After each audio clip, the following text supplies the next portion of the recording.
Well, as most of us know, Star Wars is heading in a completely different direction. Kathleen Kennedy steps down, Bob Iger is stepping down, so we have Lin Brennan and Dave Filoni taking the helm at Lucasfilm and Josh D'Amaro taking the place of Bob Iger at Disney. So with these two huge changes, comes more changes. Are we going to get movies and shows like The Hunt for Ben Solo and The Acolyte Season 2, or a different adaptation going forward for The Acolyte? This is always going to spark a lot of questions. What's going to happen next? What should we expect as Star Wars fans to happen in the near future? Welcome to the channel, guys. Claim Brandalorian. My name is Brandon. In this video, we're going to take a little look into The Hunt for Ben Solo and The Acolyte going forward with new news that we know. So let's roll the intro and let's get into it.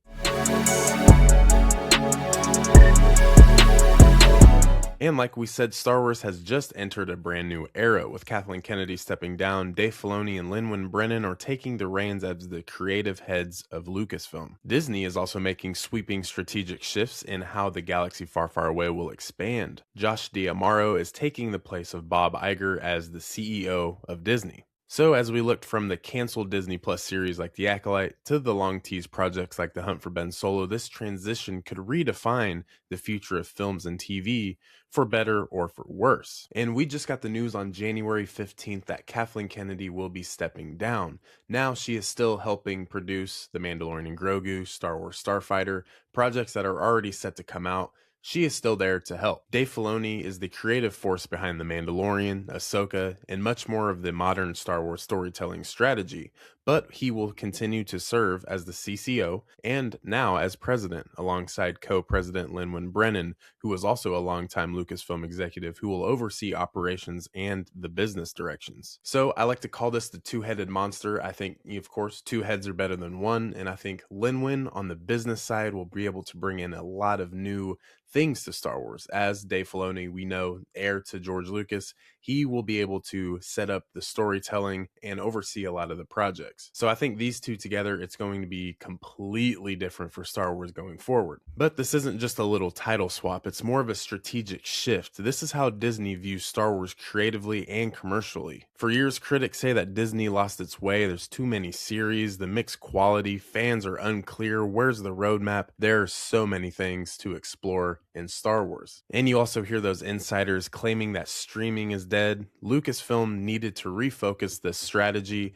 especially after mixed results across the Disney Plus titles. Now, this is something that is kind of a stretch. I feel like Disney Star Wars is not dead. I feel like it's more alive than ever. Now, if you don't like a lot of the things that Disney Star Wars has put out, that's a different approach, but Disney Star Wars is definitely not dead. I think it's far from that. I mean, we get Rogue One, The Mandalorian, Ahsoka, so many things. We're getting more movies. So, I mean, Disney Star Wars is much alive. But kind of shifting over into The Acolyte, one of the most controversial decisions was canceling The Acolyte after just one season, despite early strong viewership numbers because audiences dropped off sharply. Disney opted not to greenlight a season 2. Now, fans like myself were very disappointed, and non-fans were very glad that this wasn't continuing. Qimir / the Stranger. I mean, what a compelling character. We don't know too much about him, but he's interesting enough that we want more. And fans like myself, Qimir, give me more. I need more Qimir. I want to know how he starts the Ren. You know, that's what Leslie Headland was portraying this character as, is to be the beginner of the Ren cult. So this would have been really cool to see. There was a book that was just dropped called The Art of the Acolyte, and this explains so many things. The book did come out yesterday as the time of this recording. I can't wait to get my hands on this. I think I have to order this because there's so many cool things. I've been seeing online that there's a lot of Plagueis going forward, Qimir starting the Ren,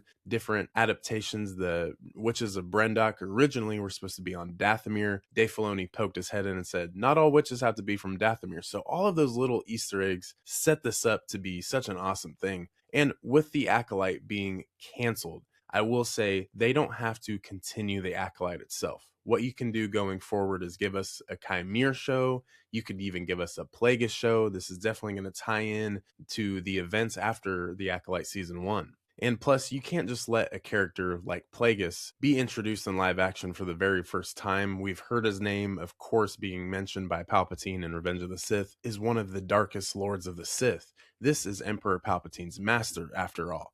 We have to see more of him. Plus, to give Qimir a little bit of the light, Such a cool character, like I've said before, the helmet, the dual blade lightsabers, the one that you can, take apart. I mean, the cortosis, there's so many different things that Qimir brings to the table for us viewers and fans of Star Wars. We have to get more Qimir. I feel like that would be one of the biggest wasted opportunities for Disney and Lucasfilm to not continue that story. So now let's go ahead and move on to The Hunt for Ben Solo. Steven Soderbergh and Adam Driver coming together to create this movie that was actually greenlit by Lucasfilm, but once it was sent over to Disney, it was pronounced dead. They shot it down almost immediately. Now, with Bob Iger stepping out and Mr. Josh stepping in, this could be huge, huge news for the Hunt for Ben Solo crowd, and even the chance to get Steven Soderbergh to come back and direct a Star Wars movie. I mean, this would be absolutely fabulous. Adam Driver coming back to play Kylo Ren / Ben Solo. We get to see the light side of Adam Driver playing Ben Solo. This would just be absolutely fantastic. And shout out to the Hunt for Ben Solo people out there. We're going to make this happen. Bob Iger and other decision makers felt like having Ben Solo alive didn't fit their vision. So, for most fans, this was yet another missed opportunity, a chance to explore the sequel trilogy's most controversial and beloved character in depth, possibly offering redemption and closure. Now, we've talked about this a million times. I do think that this will happen. When on Kathleen Kennedy's exit interview, she had mentioned that the Hunt for Ben Solo was on the back burner. I mean, the script was there. $3 million from what we know was spent on this script. It can still happen. Someone just has to pick it up. So once again, let me know down in the comments, would you like to see the Hunt for Ben Solo come back? Is that music to your ears? Is this just the story you don't want to see? Let me know down below. So now with Dave Filoni, we are entering the Filoni era. With Dave Filoni in creative charge, there's reason for optimism. His track record, I mean, let's look at the Clone Wars, Rebels, The Mandalorian, Ahsoka. I mean, some shows a knack for character depth, connection, and storytelling. And the one big thing with Dave Filoni, I feel like he's really going to set the record straight. A lot of these stories, we're going to continue to get great storytelling. I don't think that's going to run away. But what is going to happen with the Filoni Endgame movie for the Mandoverse? Now, in my opinion, my favorite timeline in the entire Star Wars saga that we've seen so far, it is the Mandoverse. I feel like post-Empire, this realm where Luke, is in his prime as a Jedi, he's creating his Jedi Order. We get characters like Din Djarin. We see a lot of the Mandalorians back together. I mean, Boba Fett. I mean, there's so many great characters. Ahsoka Tano, Anakin Skywalker's Force Ghost. I mean, the list goes on, so I'll stop there. But I feel like this is such a prime area for Dave Filoni to essentially cook. And there are rumors that depending on how The Mandalorian and Grogu does in theaters, this will determine if Dave Filoni is either going to have a limited series for the Filoni Endgame style closure for the Mandoverse, Heir to the Empire type, or it's going to be in as a movie, and that will be released in theaters as well in the near future. Now, if we do get a limited series, I do think that will open up the door for a Book of Boba Fett Season 2, The Skeleton Crew Season 2, and I feel like, with The Mandalorian having 3 seasons in one movie, potentially a Season 4 in the future, and Ahsoka having 2 seasons, I feel like you got to give the other tie-in little series a second season as well.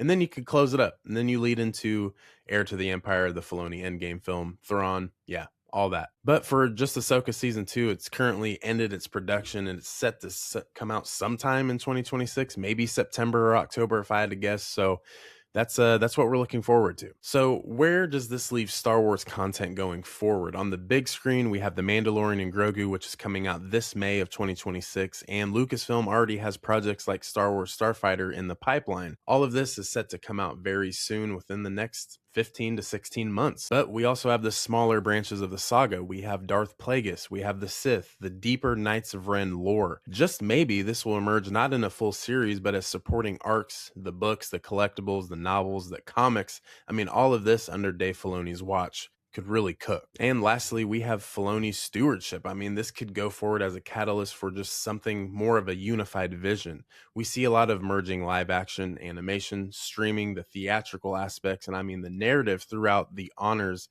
that go into the deep lore and fan expectations. This is why it's nice to have Dave Filoni in the studios. So with all that being said, what are you guys thinking? Are you liking all the moves that are made at Disney, all the moves that are made at Lucasfilm? We have the Hunt for Ben Solo potentially returning. We have the Acolyte Season 2, not necessarily, maybe a continuation of Plagueis and Qimir coming soon. What are you guys the most excited for? Be sure to let me know down in the comments, and of course subscribe, like the video. It really helps out the channel. It pushes this content to other Star Wars fans like yourself and more. So with all that being said, guys, thank you for watching this video. We will see you in the next one. Claim Brandalorian, this is the way.